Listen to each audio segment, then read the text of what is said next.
So, Battlefield of Eternity of Seraphim versus UNT Eagles. Seraphim has first pick. On this is a very interesting map on how you draft for it. It's different from the other 2 lane maps because you don't really go. I mean, you still do a 4-1 in the beginning, but the 4-1 is much less important. There's not really any rotations going on. It's much more about how you defend or race the immortals, and that's the big deal. Heroes like Li Ming really shine. Heroes like Greymane, Artanis, people that can just nuke down the immortal really quick. And you might not think Artanis, but once he has amateur opponent, his twin blades actually chunks the immortal's health. Greymane, obviously, with one of the highest attack damage heroes without any buffs, is very strong.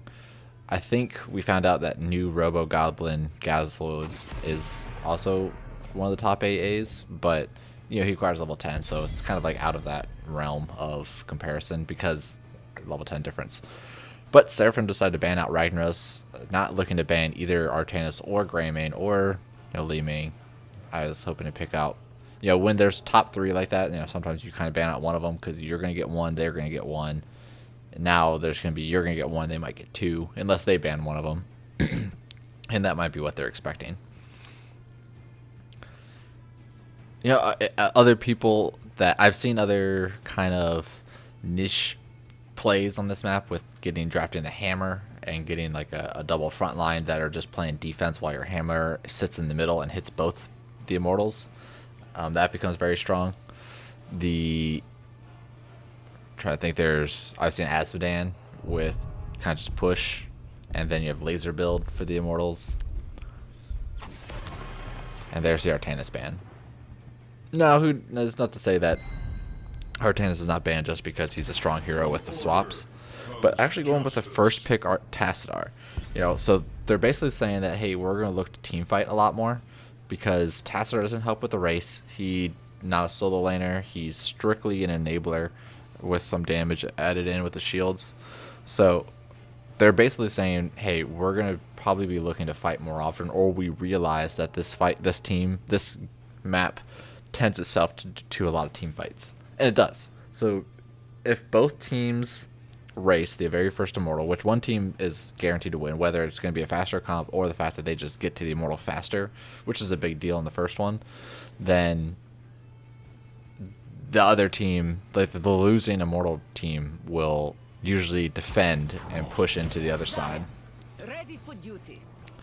And UNT Eagles is basically saying the same thing. They said, hey, all right, come on, we'll fight this. Zarya's not a big rusher. Arthas is definitely not a big rusher. So far, both teams drafting for the team fight ability. I'll be interested. So, yep, exactly. With the Tassadar, you usually see paired with a Vala. Super strong pairing with the two of them, mainly because Tassadar with the innate lifesteal on his shields, the stronger shield, even though it's a longer cooldown, but the shield is much bigger. It's basically like a Zarya shield. Allows Vala to be super aggressive. And same thing with the Zarya. So Zarya does the same thing as Vala. So and Zarya is an enabler just like a Tassadar. I think if anybody read Blizzard's latest blog thing, is that they kind of pairing Tassadars, Zaryas, and Medivhs as shielder heroes. But picking up the Malfurion, solid hero, solid. Right now, they're 3 frontline. I mean, Vala can already race pretty well, especially if she decides to go Q build. I wouldn't recommend Q build here because they're going to be looking for a team fight anyways, and Q build pretty much does nothing in a team fight. But going full auto attack, especially when she gets Manticore level at the late levels, can really chunk down an immortal. Seeing no tank being picked, decided to ban out the ETC, which is fine. Solid ban. And likewise, no healer, so they're going to ban out the Lucio. Or at least they're looking to ban out the Lucio. And Lucio definitely helps with one of Arthas' main problem, is that he has no engage. Both Arthas and Zarya have no engage. So Lucio at least gives them the run speed to get in there. 3 frontline with the Morales. right now they're still losing the Immortal unless Zarya has a full energy bar. I'm not quite sure what the Thrall... I guess they're trying to just look to pick up their solo laner. But if you're doing that, might as well pick Sonya, because Sonya can at least race the Immortals and solo lane and gets enabled by Zarya. And nobody can stun on the other team. So, we'll see how it plays out. Thrall's still strong. I just think Sonya might have been the better pick. So their last pick is definitely going to be most likely an auto attack ranged hero. Not too many of them. I mean, there's not too many actually. Are they going to go the Zul'jin? I don't think I'd like the Zul'jin if they go it, but either way, for Seraphim, I mean, they still have their tank to pick, and I think they can pretty much pick up anybody. Diablo would be pretty sick here, because he kind of negates the Arthas and the Zarya with any type of pushing that they might want to do. And they end up going with Joanna and the Gul'dan. So with this team comp, with Seraphim's team comp, who are they going to want solo lane? Could be the Tassadar, could be the Gul'dan. Both are decent solo laners. I'm thinking it might be Tassadar as the solo lane and Gul'dan with the immense amount of push. Because if Gul'dan is in the 4-man against the Morales, if he hits... Yeah, so they do end up going Zul'jin. If he hits Morales or multiple people with the corruption, then it actually makes it pretty tough for Morales to heal. Because it's... Morales' main point is single target healing. And if multiple people have poisons, it basically just drains her mana. Probably nobody will die, but it will drain her mana pretty quick.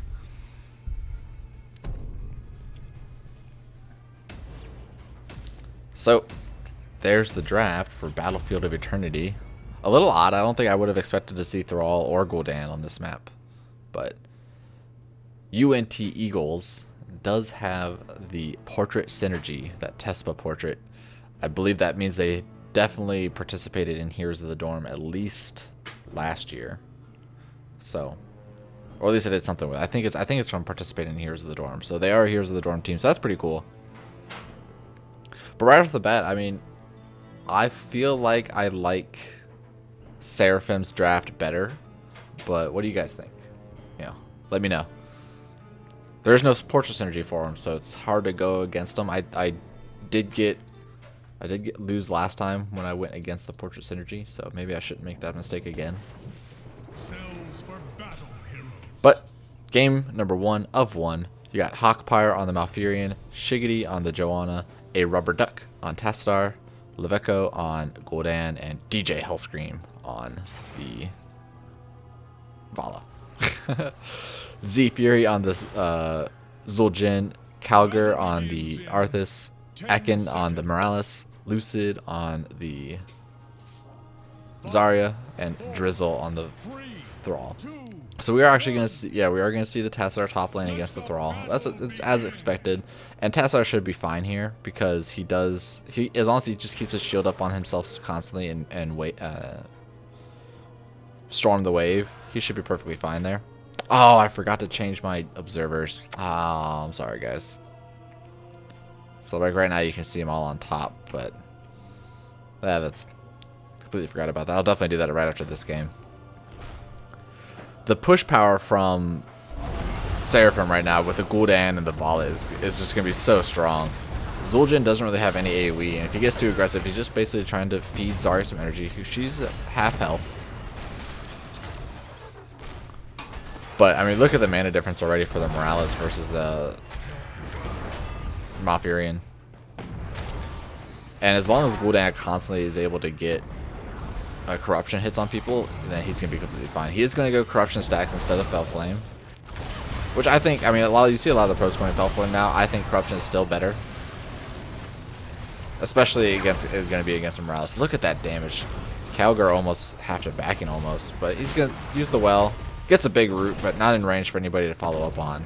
Like I said, so the problem with Arthas and Zarya is they don't really have an engage. He can throw a root out there, and all that's going to happen is Zul'jin's going to be able to get like a couple auto attacks. So it's not going to get... Oh.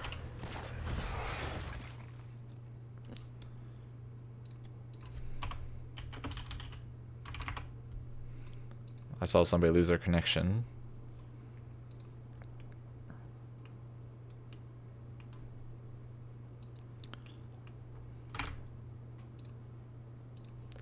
So, we're just going to transition to this screen real quick. Thrall ended up losing his connection, didn't want any type of advantage to be had. So far, both teams are pretty much even on level. As for the talents, we are seeing the quest talent for Tassadar to get globes, which I think is still really strong. I see a lot of people going the auto attack quest to get longer range auto attacks. I don't think it's worth it, honestly. So far we have Vala trait, 8 stacks of corruption for Gul'dan already, and that's only a minute and a half into the game.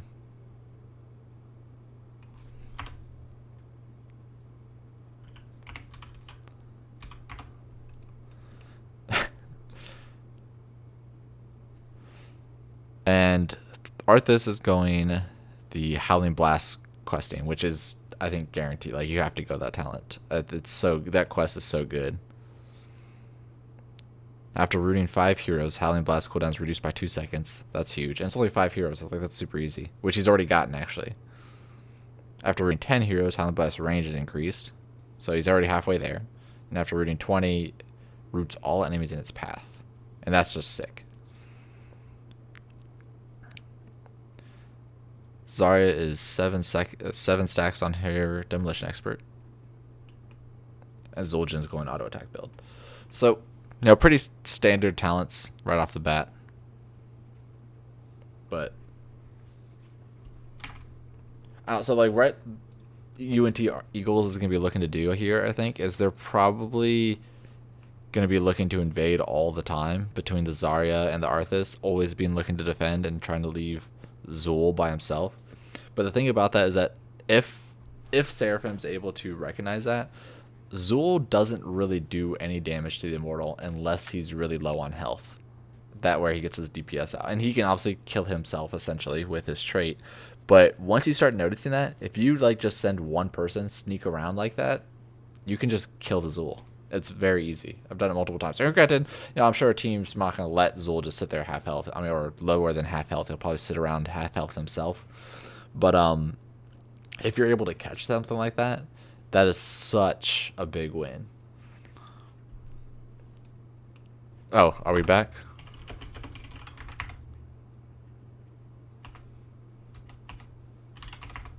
Alright, it looks like we're coming back into the game.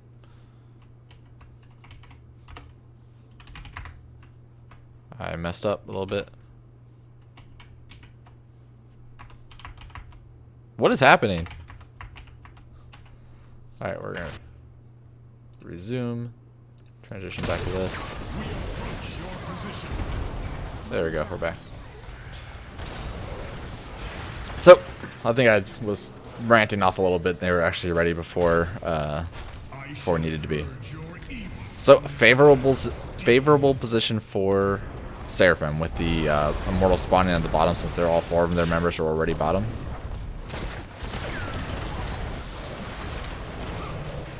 So Vala's just able to get free poke. Nobody's even defending against her, and I need to hit this button so you can see everybody.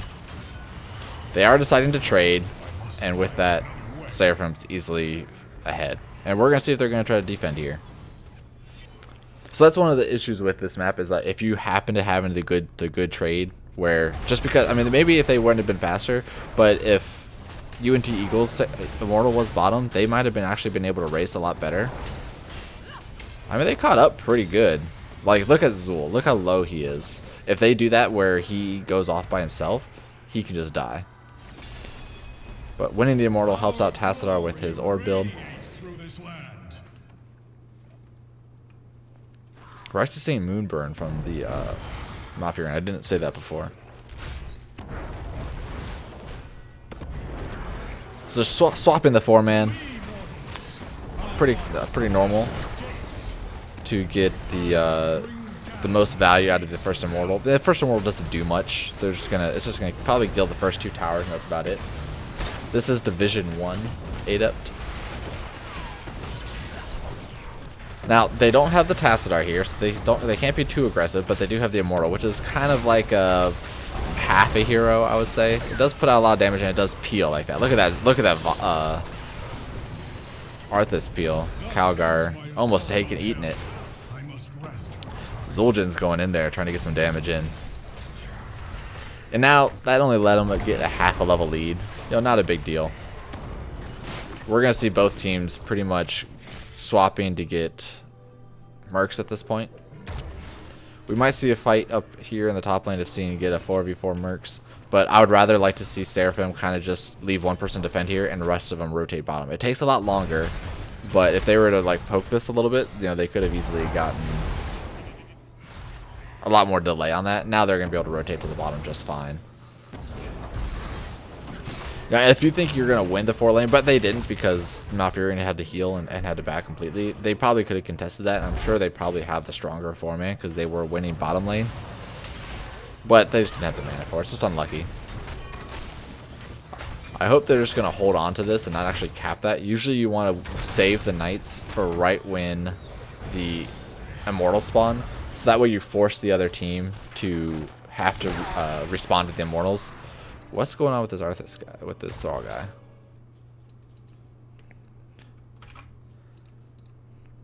Get another disconnect from Thrall.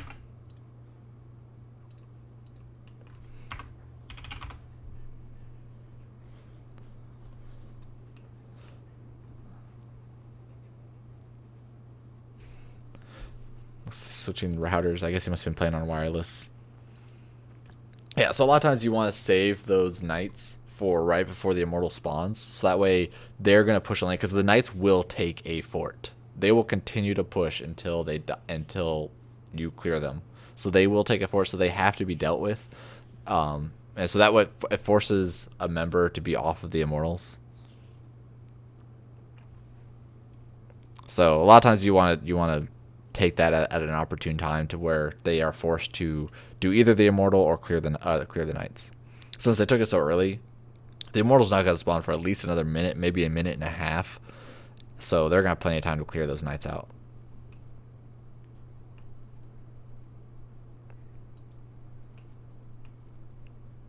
I think it's like the most pauses I've had in Cherry League this season ever. There haven't been too many pauses. The only pause that caused was when I messed up the draft up.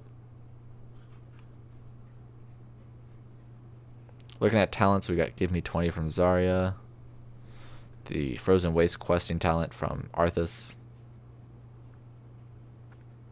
It's pretty common.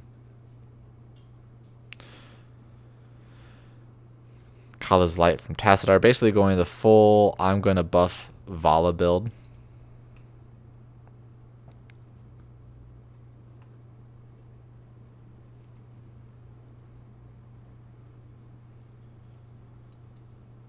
So how's everybody else doing while we wait around?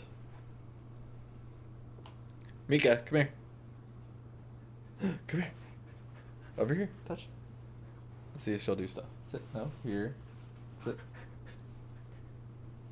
No. Here. Over here. Over here. Touch. Good girl. Sit.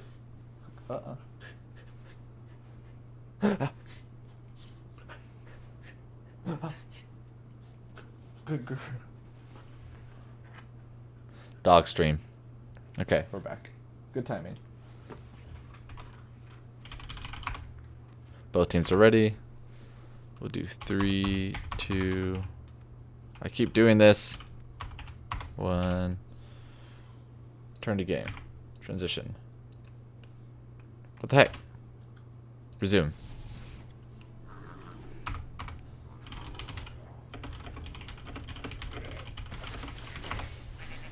Alright.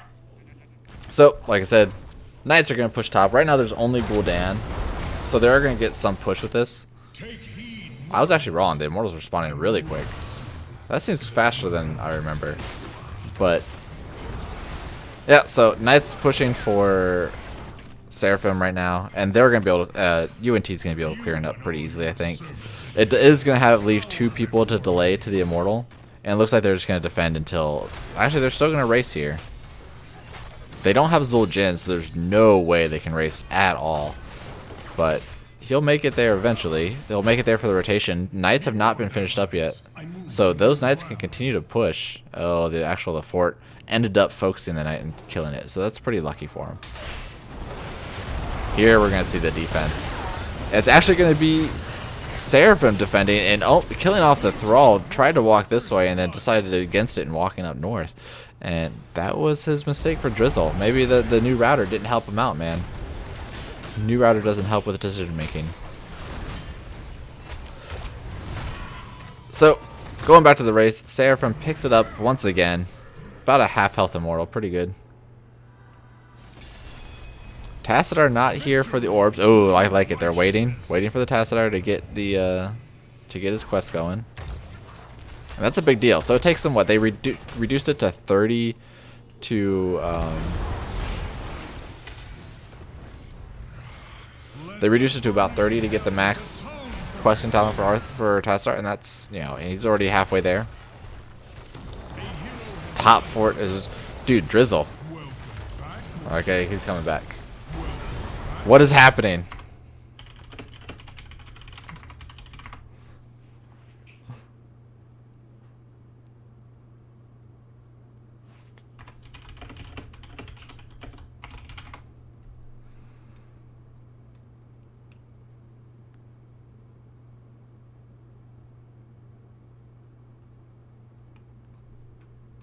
So I'm just gonna leave it on the stream this time. I'm not gonna.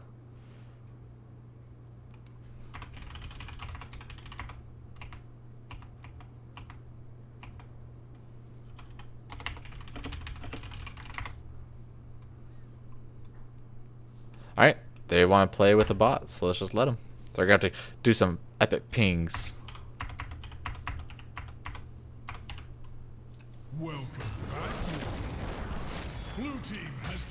Well, bot Thrall is going to go back top lane, but he has rejoined, maybe.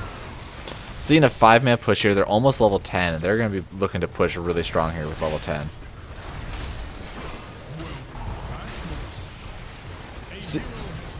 We're going to see, I would imagine we're probably going to see Reign of Vengeance. Actually, I would like to see Strafe, because once again, when I was talking about earlier with Morales not really being able to heal AoE, level 10 just hit. Pick up your ultimates really quick. Archon. Bot Thrall feels bad, man.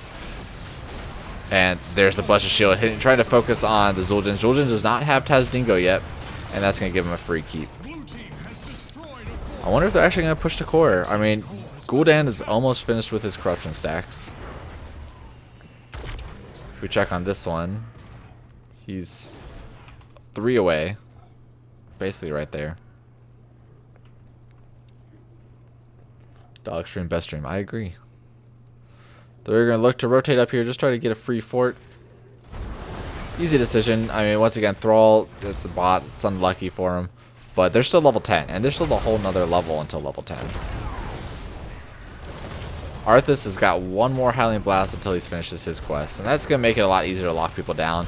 But, like I said in the very beginning, with his draft, it's, even if they do lock somebody down, they can't really engage upon it. And that's what feels, and like, it's, you almost want Arthas with somebody else that can dive, another stun hero, or somebody else that's going to put out a lot of burst damage. Zul'jin doesn't really put out a lot of burst damage. But almost level 10 here, they're trying to get it as best they can.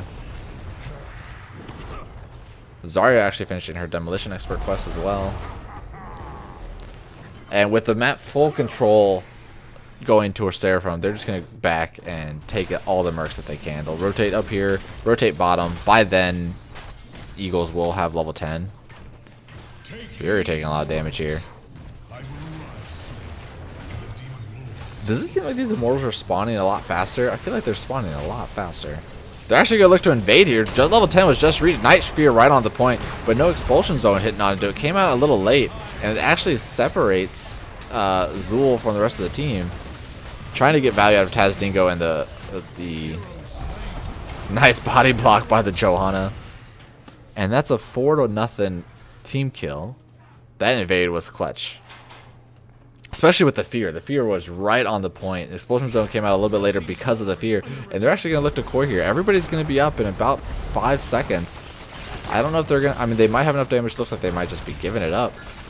Or they're just waiting for everybody to spawn. I like it. No reason to go in one at a time. Zul'jin's going to look to poke here. A nice root hitting 3 members, and that's the power of Arthas with that hitting everybody in range. And he's going to have another one up in about 3 seconds. There it is, hitting 2 more with the oh, the Malfurion with the ice block just barely getting in range. And the Tassadar follow-up. What a combo. Saying that, oh, they must have been like so tilted from that. Joanna does die, but at the trade of 3 members for UNT. It looks like they're going to try to push in again. Hawk probably has pretty much no mana, but they still have all their damage dealers. So they're just going to escort. These Immortals have been up for at least a minute and a half, and they don't even care. We want to end now. Between the Tassadar, these catapults hitting some other minion. Ooh, Vala. Everybody's back in. Gul'dan misses the fear. Misses the Howling Blast, and so they're just going to back away for free. No big deal. I need to learn to actually take this talent bar off. But during all that team fight, maybe they did it on purpose to try to secure top keep. Oh, they don't even get it. That's so close. But this should give them the next Immortal as well. They'll probably defend for a little bit here. They don't have level. It is 3-level lead. No level 13 talent for Eagles. And this could spell doom with this Immortal. I mean, the top keep is pretty much dead. Yeah, Eagles is going to decide to defend. A big root hitting 3 members for Arthas, but we need to see the expulsion zone to push away that Malfurion. Malfurion is actually getting Twilight Dream. The ice block barely keeping him alive, and it's going to keep up the Joanna as well. Trying to get some focus on the Zul'jin. Right after the Tasnigo dies, he goes down, and Vala is just going to run train on the rest of them, chasing him down. I mean, honestly, if that was, I don't know if that was a bot that time, but if that was still a bot, he got a really good sundering. Instead of going core, Seraphim's just going to decide to pick a 100 Immortal, which is guaranteeing the core this time. It's only at, what, 40%, 50%? I find it's going to be very, so I guess it was a bot thrall. Bot thrall, hits those sunders, man. I don't see a way that Eagles are going to be able to recuperate from this. Nice thrall isolating, just a nice fear isolating just the thrall. Trying to follow up with the Vala Rain of Vengeance. Nobody's dying yet. Morales is doing her best to try to keep everybody out. But with a 100 Immortal hasn't even reached the core yet. And looking at the damage here, we actually see Gul'dan top damage, followed closely by Vala, and obviously Zul'jin for the other team. But the Immortal should be another good Sunder hitting 2 members, but the Immortal's just chunking down the fort for free. And they're just going to fight to the last man, get as much damage in as they can. But in the end, the win goes to Seraphim. Now, I mean, I hate to say it, but I just think they got the better draft, honestly. Their comp played to the map a lot more than UNT Eagles did.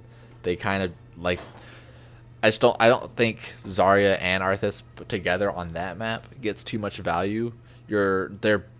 They lose engagement, so they're probably good on defense. Like if you're defending your own Immortal and the other team has to come into you to get attacks in, then they get some value out of it. But they just didn't have the follow-up. They didn't have the burst follow-up with the Arthas roots. They tried to sustain and use the Zul'jin to race, but Vala is just so strong in the race. Way more, at that point, since she gets her auto attacks all the time versus Zul'jin having to lose health, she's just usually going to ramp. She's going to be more steady versus Zul'jin's ramp. But congratulations for Seraphim on the win. It was a best of 1, so that's going to be it for tonight.